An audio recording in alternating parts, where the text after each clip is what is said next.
تو تم بھی انتظار کرو، میں بھی تمہارے ساتھ انتظار کرتا ہوں۔ پھر ہم نے ہود کو اور جو لوگ ان کے ساتھ تھے ان کو اپنی مہربانی سے نجات بخشی، اور جنہوں نے ہماری آیتوں کو جھٹلایا تھا ان کی جڑ کاٹ دی، اور وہ ایمان لانے والے تھے ہی نہیں۔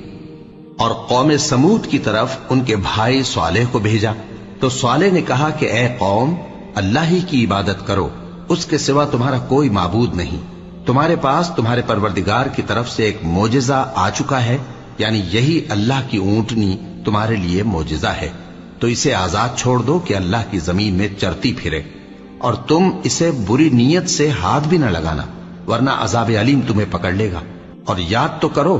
جب اس نے تم کو قوم عاد کے بعد سردار بنایا اور زمین پر آباد کیا کہ نرم زمین میں محل تعمیر کرتے ہو اور پہاڑوں کو تراش تراش کر گھر بناتے ہو،